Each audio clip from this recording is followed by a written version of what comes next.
Karibu tena mpenzi mtazamaji, hii ni maktaba ya SJS TV tukikuletea nyota mbalimbali wa sanaa ya maigizo.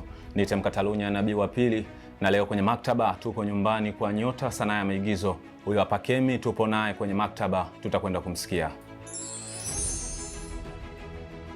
Tungependa kukutambua majina yako halisi ni nani na ilikuwaje historia yako kwa ufupi? Okay.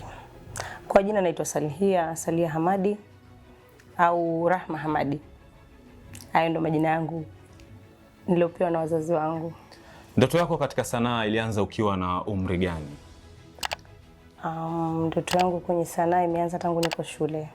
Tangu uko shule? Tangu niko shule ya sekondari.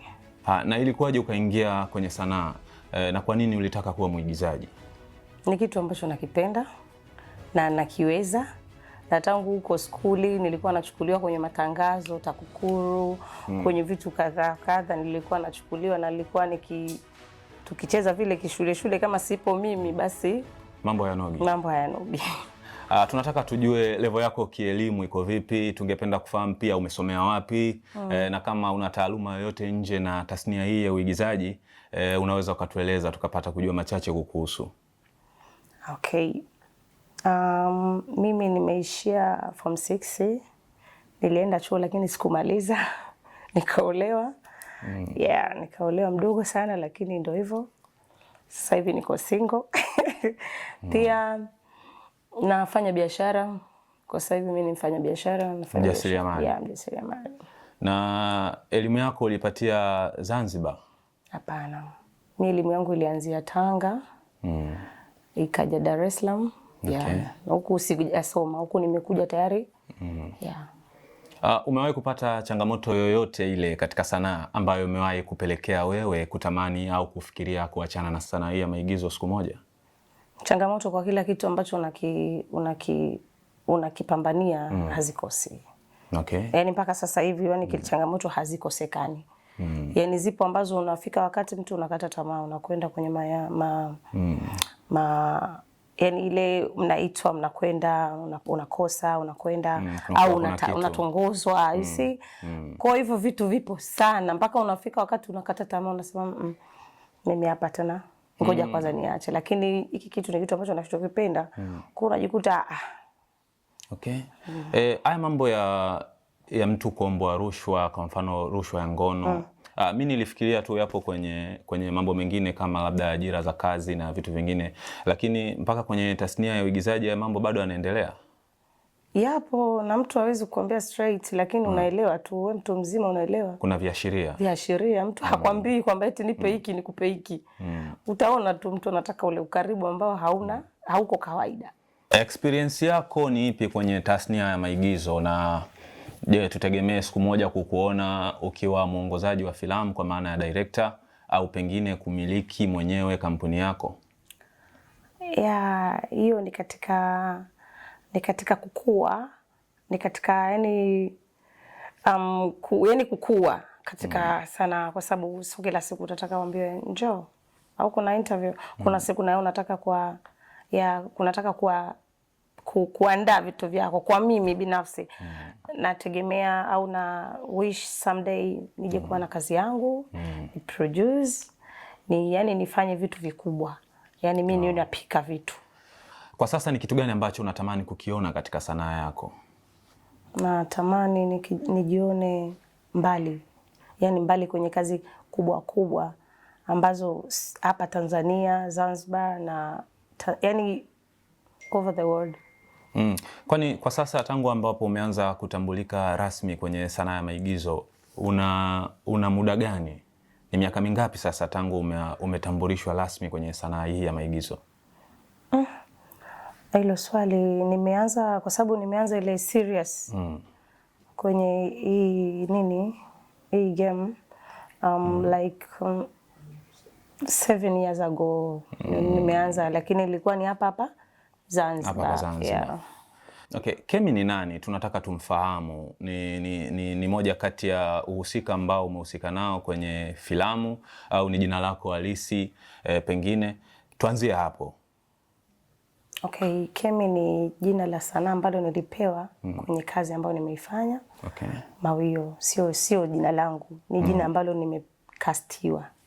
Kemi, unazungumza lugha ngapi? Kwa sababu kuna baadhi ya project kubwa ambazo tumesikia umezifanya, lakini mpaka leo hii hatujui project hizo ziko wapi. Okay, project kubwa ambazo nimezifanya mpaka sasa ni 2. Kuna Love Dodoma na kuna Mulasi. Hiyo Mulasi ilikuwa ni producer kutoka Marekani, ana Honeymoon Aljabir. Alikuja hapa akataka watu kutoka alihusisha ni Tanzania, watu wa Tanzania tu. Alichukua watu kutoka Zanzibar, Dodoma, yani alichukua watu kutoka sehemu mbalimbali ili apate zile rafudhi na yani sehemu za watu mbalimbali. Yes. Kwa kama mimi kwa Zanzibar nilikuwa mimi, nilipata nafasi hiyo mimi, na tulienda kwenye interview kabisa. Kwa mimi ndo nikapata kwenye audition, yani mimi ndo nilipata hiyo nafasi. Kwa kufika pale tu nilivyoonekana tukafanya interview, na ilikuwa ni hiyo movie ilikuwa ni kizungu kitupu. Yani ilikuwa Kiswahili ni kidogo sana. Kwa mimi nilicheza kama Rahma. Rahma ni msichana ambaye sasi anajisikia mwenye elimu yake. Kwa nilikuwa hivyo, na ni mtu ambaye napenda rafiki yangu, afu nilikuwa lawyer. Yes, kwa nilicheza nafasi kubwa sana kwenye Mulasi part 2. Part 1 sikuwepo, part 2 ndo nilikuwepo. Na ilikuwaje ili dili la wewe kucheza hizi project kubwa, kufanya hizi project kubwa likafika kwenye mikono yako? Hiyo like I said ilikuwa ni audition, niliambiwa na mtu. Kwa sababu pia katika kazi ambayo niliwahi kufanya, sijasema hapo mwanzo, nimeshawahi kufanya dubbing. Nimeshafanya dubbing kwenye media tofauti ambazo zinatafsiri movie. Kwa nimeshafanya dubbing, kwa ilikuwa wepesi mimi kujuana na watu. Na mpaka huyo mtu siku yake akaniambia, Salia, kuna audition somewhere, wanahitaji mtu kutoka Zanzibar. Nahisi unafaa, nenda. Kwa nimeenda kule nikakutana na wenzangu tukafanya audition. Lakini katika kutokea tu pia nilisahau kitu kingine. Nilishafanya stage play. Hiyo stage play ilikuwa sio kama za Kitanzania ambazo tumezoea. Zilikuwa zile stage play ambayo ikiweka background unaona kama ndo ile sehemu. If chumbani unaona kabisa ile hivyo. Hiyo ilikuwa miaka kama 5 huko nyuma nilifanya. Na huyo mwenye hiyo movie pia alikuwa ni mtu kutoka huko nje Canada. Kwa hiyo ni kazi ya 3, nimesema 2 lakini hiyo ni ya 3. Kwa hiyo pia ndio nilifanya nikutane na watu maproducer wakubwa. Kwa mimi kutokea tu kwenye hiyo Mulasi wakasema huyu ndo Salia mwenyewe tulimuona kwenye ile. Naona ilikuwa inaitwa Mrs. Lucy Goes to Africa. Tulifanya kwenye ZIF hapo. Kwa kutokea tu wale wananijua kwa sababu si wameona hiyo. Salia yeye ndo huyu ndo mwenyewe. Kwa pale unatokea wapi Zanzibar, okay? Fanya audition nimeenda nimefanya vizuri nikachukuliwa. Kwa hiyo nyingine ya ambayo ndio ya 3 sasa, Dodoma. Hiyo ni movie ya Mulasi, producer wake alipenda kitu ambacho nimefanya, nidhamu kwenye kazi, kila kitu alipenda, akanichukua, ambayo tulitembea yani mikoa mingi sana kutengeneza hiyo kazi. Tulienda Dodoma huko, Singida huko, Mwanza huko katika kutengeneza hiyo kazi. Kwa hiyo ilinipa mimi experience nzuri sana kwenye kujua sehemu, kujuana na watu, ingawa ilikuwa ni kazi ambayo watu yani the whole movie ilikuwa ni watu hawazidi 7. Yani ilikuwa ni kazi ya watu wachache. Lakini ilifanyika kwa ukubwa sana. Na katika kazi ambayo na I'm proud kuifanya, alafu ni internationally, ni hiyo Mulasi. Yani katika natamani sana ije itoke na watu wengine waione, waijue, alafu wajue kitu gani naweza kufanya. Kwa sababu nilifanya yani kwa uwezo wako wote, kadri nilivyoweza. Wakati wa kushoot ni karakta ipi ambayo imewahi kukupa ugumu au changamoto sana kuweza kuicheza? Kwenye kazi zote? Hapana, kuna kazi ambayo nimeona ngumu. Zote ambazo napewa nafanya. Hata kama nikisema hii ni ngumu lakini I have to do. Kila karakta kwako ilikuwa ni simple tu? It's not just like simple, ila ni kitu ambacho umepewa na mpaka director amekucast wewe ufanye, maana yake amejua kwamba kile kitu unaweza. Kwa hata kama wewe mwenyewe hujiamini, unaona kwa sababu nimeaminiwa na kitu ambacho nakifanya, kokote nitakapowekwa Umewahi kupoteza mtu yoyote wa karibu, kwa labda mpenzi, rafiki ama ndugu, iwe kwa kifo ama situation za kimaisha? Nimewahi kupoteza, I can say both, wote. Kwa sababu marafiki nilikuwa nao lakini kuna wengine siko nao, na hata babangu pia mtu muhimu sana naye amenitoka. Pole sana, pole sana. Asante. Jambo gani limewahi kuibuka ghafla na kutoweka kwenye maisha yako mpaka leo unatamani jambo hilo lijirudie? Kuwa karibu na familia yangu. Kuwa karibu na familia yako ni kitu ambacho wish kiwe tena? Yani si wish kwa kiwe tena kwa sababu nimeshatoka kule kwenye mahusiano yale.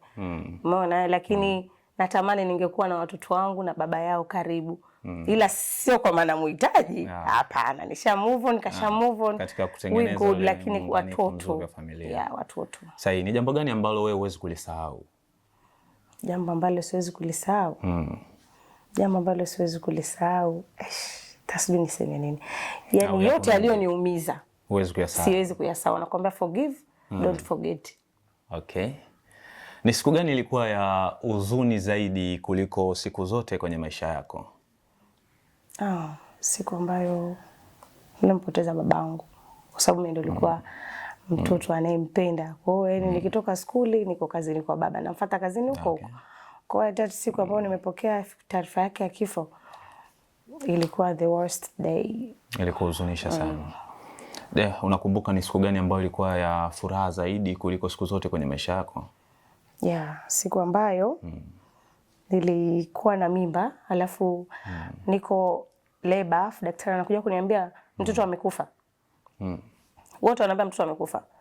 Lakini akaja daktari akaniambia hapana, hajafa. Wote wanabishana. Kwa hata siku nilipokuja kuzaa afu nasikia mtoto wangu analia. Nikasema alhamdulillah. Ilikusurprise. Okay, kama ungepewa nafasi ya kurudisha muda nyuma, ni kitu gani ambacho ungetamani kitokee tena au kifanyike au kifanye kwa usahihi zaidi? Muda nyuma nakifanya kwa usahihi. Nadhani labda ni kurudi shule na kuwa mtoto mzuri ambaye sija msumbua mzazi wangu. Sijawahi kuwa mimi sio mtoto msumbuaji kwa sababu mimi ni mtu indoor. Sipendi kuranda, sipendi hivyo Okay. Unapenda kwenda vacation labda kwenye milima, makumbusho, bahari na sehemu zipi ambazo unapendelea zaidi? Kemi anapenda nini hasa nje na uigizaji? Mimi napenda muziki. Napenda muziki. Napenda muziki. Sasa muziki una mambo matatu: kuimba, kudance, kucheza. Kuimba na kucheza actually. Okay. Bila shaka umewahi kuwa katika mahusiano. Unalikumbuka jina la mwanaume wako wa kwanza? Mnawasiliana mpaka leo? Ilikuwaje? Yeye mwenyewe akiniona ananikimbia sasa hivi. Anakosa ujasiri. Yaani akiniona vile unajua mtu ukiachana naye na nadhani kama utaparara, utachakaa. Kwa akikuona yeye mwenyewe ananikimbia. Kwa mimi simchukii. Nani alikuwa tatizo katika mahusiano yenu? Wewe au yeye? Yeye. Kwa sababu alinisaliti na rafiki yangu. Pole sana. Sipokei pole. Mara ya mwisho kulia ilikuwa ni lini na nini kilisababisha ulie? Mara mwisho naweza kusema ni jana. Kuna shida gani ilitokea? Kwa sababu vilio vinasababishwa na mambo mawili, aidha ukiwa na furaha iliyopitiliza, lakini pia ukiwa na jambo ambalo moyoni umeshindwa kulivumilia. Wewe nini ambacho kilipelekea kulia siku ya jana? Yani tuseme expectation. Yani yale matarajio ambayo niko nayo, alafu akawa hajatokea. Kwa yani mimi ni mtu wa kulia kwa sababu ni njia yangu ya kutoa hasira. Okay. Mimi nataka nijue familia yako ni familia ya aina gani? Okay. Mimi familia yangu, mimi babangu Mpemba. Mama yangu mtu wa Tanga. So hapo ni watu wa mwambao, kwa maana hapo ni wavuvi. Ndo asili yetu ya. Ndo asili yako. Ukiwa unamaanisha kikabila, wewe ni kabila gani? Mimi Mpemba. Okay, neno la kumalizia, tutegemee kumuona Kemi kwenye series zinazofuata nje na Mawio ama ndo tuishie kwenye Mawio tu?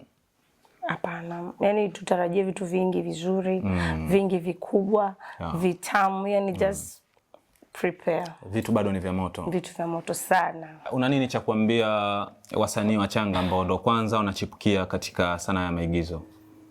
Okay, ambao naweza kuambia wasanii wenzangu au wachanga, wakubwa na watu ambao sio wasanii, focus na kile ambacho unakiamini, pambania kile ambacho unakiamini, unakiweza, just yani jiandae au jitengeneze, muombe Mungu, focus, pambana, unachokiamini ndicho ambacho kitakuwa.